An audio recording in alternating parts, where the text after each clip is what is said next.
ನಮಸ್ತೆ ಎಲ್ರಿಗೂ. ಎಲ್ರೂ ಹೇಗಿದ್ದೀರಾ? ಹೋಪ್ ಎಲ್ರೂ ಕೂಡ ಚೆನ್ನಾಗಿದ್ದೀರಾ ಅಂತ ಭಾವಿಸ್ತಾ ಇದೀನಿ. ನಾನು ಕೂಡ ತುಂಬಾನೇ ಚೆನ್ನಾಗಿದ್ದೀನಿ ಅಂತ ಹೇಳ್ತಾ welcome to Shweta's creative life.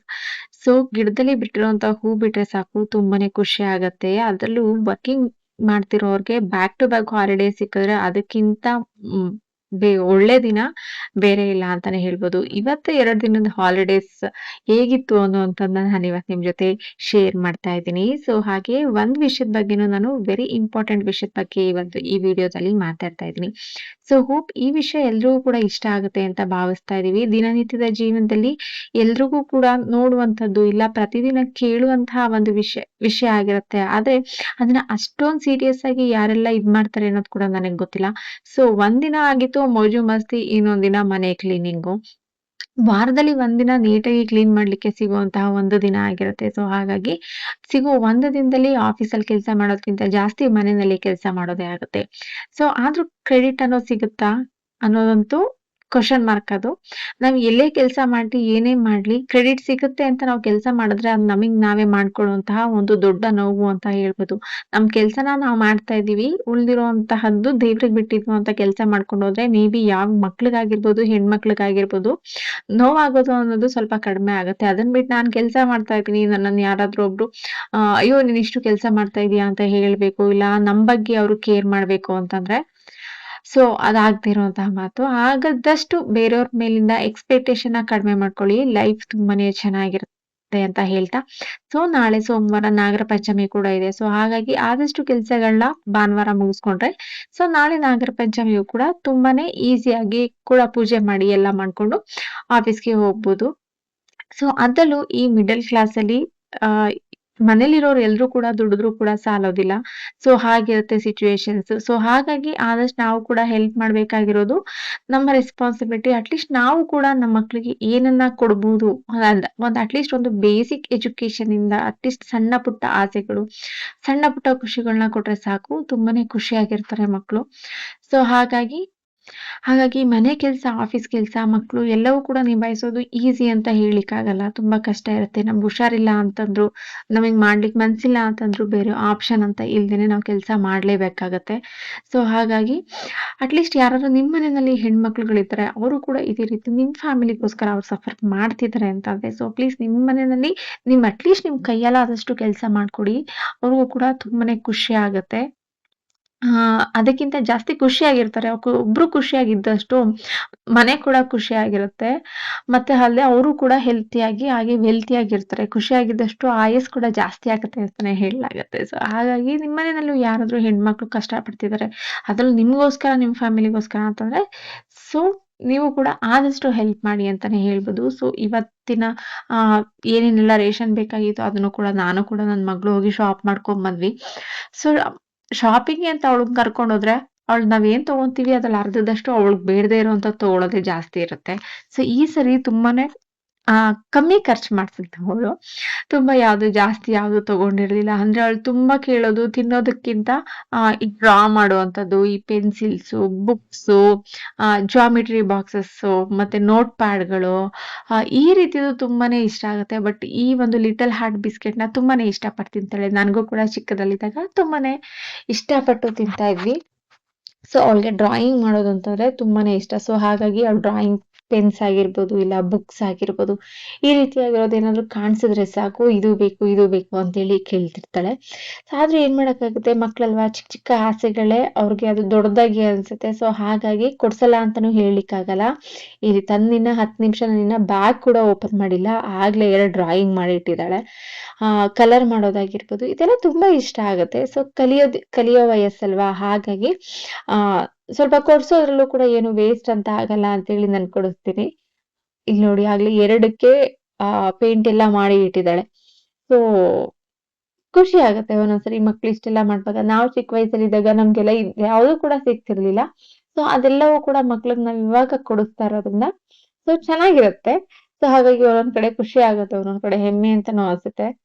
ಆ ಸೊ ನಾನು ಆವಾಗಲೇ ವಿಡಿಯೋದ ಮೊದಲನೇಲಿ ಹೇಳ್ದಾಗೆ ಇವತ್ತೊಂದು ಇಂಟ್ರೆಸ್ಟಿಂಗ್ ವಿಷಯದ ಬಗ್ಗೆ ನಾನು ಮಾತಾಡಬೇಕಂತ ಅಂದ್ಕೊಂಡೆ ಅಂತೇಳಿ.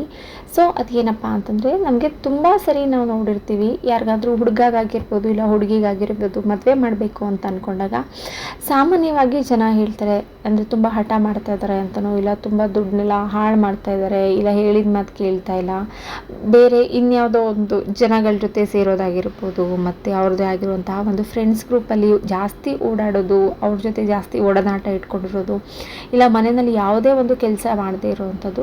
ಹುಡುಗ ಮತ್ತು ಹುಡುಗಿ ಇಬ್ಬರಿಗೂ ಕೂಡ ಹೇಳ್ತಾ ಇರುವಂಥ ಈ ವಿಷಯ, ನಾನು ಯಾವುದೇ ಒಂದು ಪರ್ಟಿಕ್ಯುಲರ್ ಆಗಿ ಒಂದು ಜೆಂಡರ್ಗೆ ನಾನು ಹೇಳ್ತಾ ಇರುವಂಥದ್ದಲ್ಲ. ಸೊ ಆವಾಗ ಹೇಳುವಂಥ ಮಾತು ಏನಪ್ಪ ಅಂತಂದರೆ, ಮದುವೆ ಮಾಡಿಬಿಟ್ರೆ ಸರಿ ಹೋಗ್ತಾರೆ ಅನ್ನೋವಂಥದ್ದನ್ನ ನಾವು ಎಲ್ಲರೂ ಕೂಡ ಕೇಳಿರ್ತೀವಿ. ಸೊ ಹಾಗಾದರೆ ಖಂಡಿತ ಮದುವೆ ಆದರೆ ಸರಿ ಹೋಗ್ತಾರಾ ಅನ್ನೋವಂಥದ್ದು, ಅದು ಯಾವ ಧೈರ್ಯದ ಮೇಲೆ ಅದನ್ನು ಹೇಳ್ತಾರೆ ಅಂತ ಹೇಳಲಿಕ್ಕಾಗಲ್ಲ. ಏಕೆಂದರೆ ಇನ್ನೊಬ್ಬರ ಮನೆ ಭವಿಷ್ಯ ಅನ್ನೋವಂಥದ್ದು ಅವ್ರಗಳ ಕೈಲಿರುತ್ತೆ. ಹುಡುಗ ಆಗಿರ್ಬೋದು, ಮತ್ತು ಹುಡುಗಿನ ನಾವು ಮನೆಗೆ ಕರ್ಕೊಂಬರ್ತೀವಿ ಅಂದರೆ ಹೇಳ್ತಾ ಇಲ್ಲ, ಹೇಳಿದ ಮಾತನ್ನ ಕೇಳಲ್ಲ, ಅವ್ರು ಯಾವುದೋ ಒಂದು ಫ್ಯಾಮಿಲಿಗೆ ಒಬ್ಬರು ಜನಗಳಿಗೆ ಅಡ್ಜಸ್ಟ್ ಆಗಲ್ಲ ಅಂತ ಹೇಳಿದಾಗ ಒಬ್ಬರ ಮನೆ ಭವಿಷ್ಯ ಆಗಿರ್ಬೋದು, ಒಬ್ಬರ ಮನೆ ನೆಮ್ಮದಿ ಆಗಿರ್ಬೋದು ಅವ್ರಗಳ ಕೈಲಿರುತ್ತೆ.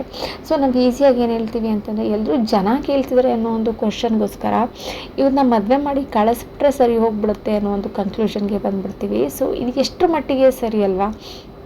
ನಾವು ನಮ್ಮನೇಲಿರೋ ತಲೆನೋವನ್ನ, ಇಲ್ಲ ನಮ್ಮನೇಲಿರುವಂತಹ ಒಂದು ಕಷ್ಟ ನಾವು ಬೇರೆಯವ್ರಿಗೆ ಗಂಟು ಹಾಕೋದಾಗಿರ್ಬೋದು, ಇಲ್ಲ ಬೇರೆಯವ್ರ ತಲೆ ಕಟ್ಟೋದಾಗಿರ್ಬೋದು, ಅದಾದಮೇಲೆ ನೀನು ಹಣೆ ಬರ ಅಂತ ಹೇಳೋದು, ಇದೆಲ್ಲ ಎಷ್ಟರ ಮಟ್ಟಿಗೆ ಸರಿ ಅಲ್ವಾ? ಸೊ ಆದರೆ ನಮ್ಮ ಕೈಯಲ್ಲಿ ಇಷ್ಟು ವರ್ಷ ನಾವು ಅವ್ರನ್ನ ಸಾಕಿ ಅವ್ರ ಬಗ್ಗೆ ನಾವು ಎಷ್ಟೊಂದೆಲ್ಲ ತಿಳ್ಕೊಂಡು, ನಾವು ಎಷ್ಟೆಲ್ಲ ಬುದ್ಧಿ ಹೇಳಿರ್ತೀವಿ, ಹೊಡೆದಿರ್ತೀವಿ, ಬೈದಿರ್ತೀವಿ, ನಮ್ಗೆ ಎಷ್ಟಾಗುತ್ತೆ ಅಷ್ಟೆಲ್ಲ ಟ್ರೈ ಮಾಡಿರ್ತೀವಿ. ಸೊ ಅಂಥದ್ರಲ್ಲಿ ಅವ್ರುಗಳು ನಮ್ಮ ಮಾತನ್ನು ಕೇಳಿಲ್ಲ, ಇಲ್ಲ ನಮ್ಮನ್ನು ಏನು ಅಂದ್ಕೊಂಡಿರ್ತೀವಿ, ನಮ್ಮ ಎಕ್ಸ್ಪೆಕ್ಟೇಷನ್ನ ಅವ್ರು ರೀಚ್ ಆಗಿಲ್ಲ ಅಂತ ಅಂದಾಗ, ಸೊ ಅವರಿಗೆ ಬೇರೆ ಯಾರಿಗೂ ಅವ್ರು ಯಾರು ಪರಿಚಯ ಇರಲ್ಲ, ಗೊತ್ತಿರಲ್ಲ, ಮತ್ತು ಅವ್ರಿಗೂ ಇವ್ರಿಗೂ ಏನು ಸಂಬಂಧ ಅಂತಲೇ ಇರಲ್ಲ, ಅವ್ರ ಮಾತನ್ನು ಕೇಳಿಕೊಂಡು ಅವ್ರು ಸರಿ ಹೋಗ್ತಾರೆ ಅನ್ನೋವಂಥ ಒಂದು ಕನ್ಕ್ಲೂಷನ್ಗೆ ಹೇಗೆ ಬರಲಿಕ್ಕೆ ಸಾಧ್ಯ ಅಲ್ವಾ? ಸೊ ತುಂಬ ಜನ ಪೇರೆಂಟ್ಸ್ ಆಗಿರ್ಬೋದು, ರಿಲೇಟಿವ್ಸ್ ಆಗಿರ್ಬೋದು ಮಾತಾಡುವಾಗ ಈ ಥರ ಮಾತಾಡ್ತಿರ್ತೀರ. ಸೊ ನಾನು ಹೇಳೋದಿಷ್ಟೇ, ನಿಮ್ಮ ಮನೆಯಲ್ಲಿ ನಿಮ್ಮ ಮಕ್ಕಳಿಗೆ ಜವಾಬ್ದಾರಿನ ನೀವು ಕಲಿಸಿಲ್ಲ ಅಂತಂದರೆ ಬೇರೆ ಯಾರೋ ಕಲಿಸ್ತಾರೆ, ಇಲ್ಲ ಬೇರೆ ಇನ್ಯಾರ್ದೋ ಮಾತನ್ನು ಕೇಳ್ತಾರೆ ಅನ್ನೋದು ಖಂಡಿತವಾಗ್ಲೂ ತಪ್ಪು. ಅದಂತೂ ಒಂದು ಸ್ವಲ್ಪ ಹಾರ್ಟ್ ಅಂತ ಆಗ್ಬೋದು. ಅದಂತೂ ಮೂರ್ಖರಿಗಿಂತ ಕೆಟ್ಟದಾಗಿ ಯೋಚನೆ ಮಾಡುವಂಥ ಜನ ಅಂತಲೇ ಹೇಳ್ಬೋದು. ಯಾರೂ ಕೂಡ ಸರಿ ಹೋಗಲ್ಲ. ಸೊ ಹಾಗಾಗಿ ನಿಮ್ಮನೇಲಿರೋ ವಸ್ತು ಇಲ್ಲ ನಿಮ್ಮನೇಲಿರೋ ಒಂದು ವ್ಯಕ್ತಿ ನೀವು ಹೇಳಿದ ಮಾತನ್ನು ಕೇಳ್ತಿಲ್ಲ ಅಂಥೇಳಿ ಬೇರೆ ಇನ್ಯಾರ್ದೋ ಅಲ್ಲಿ ಹೋದರೆ ಕೇಳ್ತಾರೆ ಅನ್ನೋವಂಥದ್ದು ಡಿಸೈಡ್ನ ಮಾಡಬೇಡಿ. ಇದರಿಂದ ನಿಮ್ಮನೆ ಮಾನ ಮರ್ಯಾದೆ ಜೊತೆ ಅವ್ರ ಮನೆ ನೆಮ್ಮದಿ ಮತ್ತು ಭವಿಷ್ಯ ಕೂಡ ಹಾಳಾಗೋಗುತ್ತೆ. ಸೊ ಆದಷ್ಟು ನೀವು ಟ್ರೈ ಮಾಡಿ, ಅಟ್ಲೀಸ್ಟ್ ಸರಿ ಹೋಗ್ತಾರೆ ಅನ್ನೋವಂಥ ಕಾನ್ಫಿಡೆನ್ಸ್ ಇಲ್ಲದೆ ಹೇಗೆ ಬೇರೆಯವ್ರ ಮನೆಯಲ್ಲಿ ಆ ರೀತಿ ಕಳಿಸಿ ಇದು ಮಾಡಲಿಕ್ಕಾಗುತ್ತಲ್ವ? ಸೊ ಹಾಗಾಗಿ ತುಂಬ ಸರಿ ಅನಿಸುತ್ತೆ. ಇದೆಷ್ಟು ಮಟ್ಟಿಗೆ ಸರಿ ಅಂತ ಗೊತ್ತಿಲ್ಲ, ಪೇರೆಂಟ್ಸ್ ಯಾವ ಥರ ಇದನ್ನ ಯೋಚನೆ ಮಾಡ್ತಾರೆ ಅಂತೇಳಿ.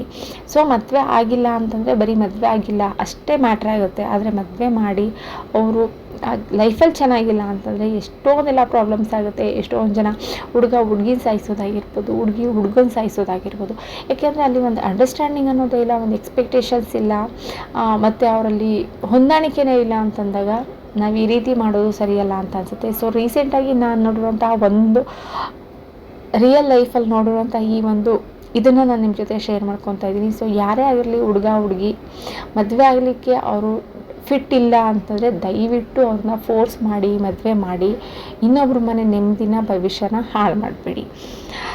ಸೊ ಇದನ್ನು ಮಾತಾಡುವಾಗ ತುಂಬ ಕಷ್ಟ ಅನಿಸುತ್ತೆ. ಏಕೆ ಅಂತಂದರೆ ಒಂದು ಮದುವೆ ಅಂತಂದರೆ ಅವತ್ತು ಒಂದು ದಿನದ ಸಂಭ್ರಮ ಅಲ್ಲ, ಅದು ಜೀವನ ಪೂರ್ತಿ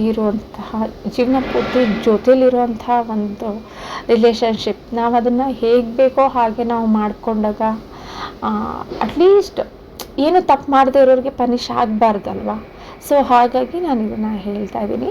ಸೊ ಆದಷ್ಟು ನೀವು ಯಾರಿಗಾದರೂ ಈ ವಿಡಿಯೋ ರೀಚ್ ಆಗುತ್ತಾ ಇಲ್ವಾ ಅದು ನನಗೆ ಗೊತ್ತಿಲ್ಲ, ಅಟ್ಲೀಸ್ಟ್ ರೀಚ್ ಆಯಿತು ಅಂತಂದರೆ ಸೊ ಈ ರೀತಿ ಯಾರೂ ಕೂಡ ಮಾಡಬೇಡಿ. ಸೊ ಇದಾಗಿತ್ತು ಇವತ್ತಿನ ಒಂದು ಒಳ್ಳೆಯ ವ್ಲಾಗ್. ಸೊ ಇದೇ ರೀತಿಯ ವಿಡಿಯೋಗಳನ್ನ ನಾನು ತುಂಬಾ ಹಂಚ್ಕೊಬೇಕು ಅಂತ ಅಂದ್ಕೊಂಡಿದ್ದೀನಿ. ಸೊ ಯಾರೆಲ್ಲ ನನ್ನ ಚಾನಲ್ಗೆ ಇನ್ನೂ ಸಬ್ಸ್ಕ್ರೈಬ್ ಆಗಿಲ್ಲ, ಸೊ ಪ್ಲೀಸ್ ಚಾನಲ್ಗೆ ಸಬ್ಸ್ಕ್ರೈಬ್ ಮಾಡ್ಕೊಳ್ಳಿ. ಹಾಗೆ ನಿಮ್ಮ ಅನಿಸಿಕೆ ಅಭಿಪ್ರಾಯಗಳನ್ನ ಕೂಡ ಕಮೆಂಟ್ ಸೆಕ್ಷನಲ್ಲಿ ತಿಳಿಸೋದನ್ನ ಮರಿಬೇಡಿ ಅಂತ ಹೇಳ್ತಾ, ಸೊ ಯಾರೆಲ್ಲ ನನಗೆ ನೋಡ್ತಾ ಇದ್ದಾರೆ, ಚಾನಲ್ ಸಪೋರ್ಟ್ ಮಾಡ್ತಾ ಇದ್ದಾರೆ ಅವರೆಲ್ಲರೂ ಕೂಡ ಥ್ಯಾಂಕ್ ಯು ಸೋ ಮಚ್. ಹೀಗೆ ಮತ್ತಷ್ಟು ವಿಡಿಯೋಗೋಸ್ಕರ ನನ್ನ ಚಾನಲ್ಗೆ ಸಪೋರ್ಟ್ ಮಾಡಿ. Thank you all.